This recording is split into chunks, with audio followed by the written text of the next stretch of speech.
আপনি কি জানেন মাত্র একটি বোমা পুরো একটি শহরকে ধ্বংস করে দিতে পারে? না, এটা কোনো কল্পবিজ্ঞান নয়, এটা বাস্তব, ভয়ঙ্কর বাস্তব। এই বোমার নাম নিউক্লিয়ার বোমা।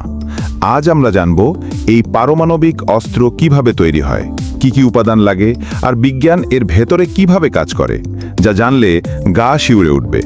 এই ভিডিওটা শেষ পর্যন্ত না দেখলে তুমি সত্যিই অনেক কিছু মিস করবা। নিউক্লিয়ার শক্তির আবিষ্কার শুরু হয়েছিল 1900 সালের দিকে। বিজ্ঞানীরা দেখলেন কিছু উপাদান নিজে থেকেই বিকিরণ ছড়ায়। এর মানে পরমাণুর গভীরে লুকিয়ে থাকা শক্তি ধীরে ধীরে বেরিয়ে আসছে। 1938 সালে প্রথম ইউরেনিয়াম পরমাণুকে ভেঙে বিশাল শক্তি উৎপাদন করা হয়। এই প্রক্রিয়াকে বলে নিউক্লিয়ার ফিশন। একটি ছোট পরমাণু ভেঙে মুক্ত করে ভয়ানক শক্তি। এরপর দ্বিতীয় বিশ্বযুদ্ধে তৈরি হয় পৃথিবীর প্রথম পারমাণবিক বোমা। মার্কিন যুক্তরাষ্ট্র শুরু করে গোপন মিশন ম্যানহাটন প্রজেক্ট। সেই প্রকল্প থেকে জন্ম নেয় দুটি বোমা, লিটল বয় এবং ফ্যাটম্যান। এই বোমা দুটি ফেলেই ইতিহাসের সবচেয়ে ভয়াবহ মুহূর্ত তৈরি হয়েছিল, হিরোশিমা ও নাগাসাকি। নিউক্লিয়ার বোমা বানাতে প্রধানত দুটি উপাদান লাগে, ইউরেনিয়াম 235 এবং প্লুটোনিয়াম 239। প্রাকৃতিক ইউরেনিয়ামে খুব অল্প পরিমাণে U-235 থাকে, তাই একে আলাদা করে সমৃদ্ধ করতে হয়। এই প্রক্রিয়াকে বলে এনরিচমেন্ট। প্লুটোনিয়াম প্রাকৃতিকভাবে পাওয়া যায় না, এটা তৈরি করতে হয় রিঅ্যাক্টরের ভেতরে।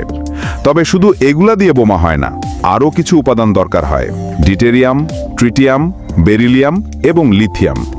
এগুলো বোমার কার্যকারিতা বাড়ায় এবং বিস্ফোরণের সময় সঠিক প্রতিক্রিয়া নিশ্চিত করে। এছাড়া প্রয়োজন হয় টাইমিং সার্কিট, ফিউজ এবং নিরাপত্তা কন্ট্রোল। প্রথমে ইউরেনিয়াম খনি থেকে কাঁচামাল তোলা হয়, তারপর তা রিফাইন করে গ্যাসে রূপান্তর করা হয়। গ্যাস সেন্ট্রিফিউজ পদ্ধতিতে U-235 আলাদা করা হয়।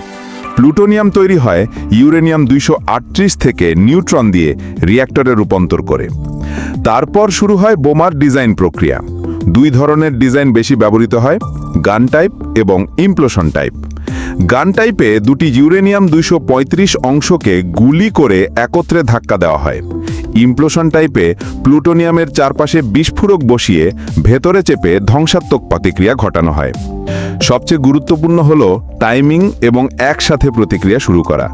মাত্র কয়েক মিলিসেকেন্ডেই ভয়ানক তাপ আর বিস্ফোরণ সৃষ্টি হয়।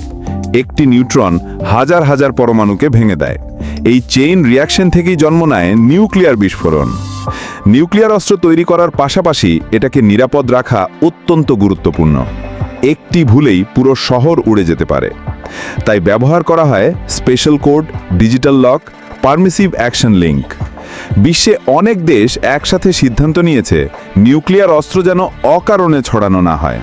এই চুক্তিগুলোর মধ্যে সবচেয়ে গুরুত্বপূর্ণ হচ্ছে নিউক্লিয়ার নন প্রলিফারেশন ট্রিটি। এই চুক্তি অনুযায়ী কেউ নতুন করে পারমাণবিক অস্ত্র বানাতে পারবে না, আর যারা ইতিমধ্যে বানিয়েছে তারা সংরক্ষণের নিয়ম মানতে বাধ্য। 1945 সালে যখন হিরোশিমায় বোমা ফেলা হয়, তখনই 70,000 মানুষ মুহূর্তেই মারা যায়। তারপর রেডিয়েশনের কারণে আরও হাজার হাজার মানুষ ক্যান্সার, জন্মগত বিকলতা এবং মৃত্যুবরণ করে। একটি নিউক্লিয়ার বিস্ফোরণ শুধু তাপ আর আলো ছড়ায় না, বরং মাটি, পানি, বাতাস সব কিছু বিষাক্ত করে ফেলে। পরবর্তী 50 বছরও সেই শহরে মানুষ পুরোপুরি সুস্থভাবে বাঁচতে পারেনি। এটা শুধু যুদ্ধের অস্ত্র নয়, এটা গোটা পৃথিবীর জন্য এক স্থায়ী ক্ষতি। আজ বিজ্ঞানীরা আরও উন্নত নিউক্লিয়ার অস্ত্র তৈরি করছে, হাইড্রোজেন বোমা, স্মার্ট নিউক্লিয়ার ওয়ারহেড। এগুলোর আকার ছোট, কিন্তু ধ্বংস ক্ষমতা কয়েক গুণ বেশি। তবে বিজ্ঞানীরা এখন চাইছে পারমাণবিক শক্তিকে শান্তির কাজে ব্যবহার করতে। বৈদ্যুতিক বিদ্যুৎ উৎপাদন, স্পেস ট্রাভেল এবং চিকিৎসায় এর ইতিবাচক ব্যবহার হতে পারে মানবতার উপকারে। নিউক্লিয়ার বোমা শুধু একটি অস্ত্র নয়, এটা একটা বার্তা।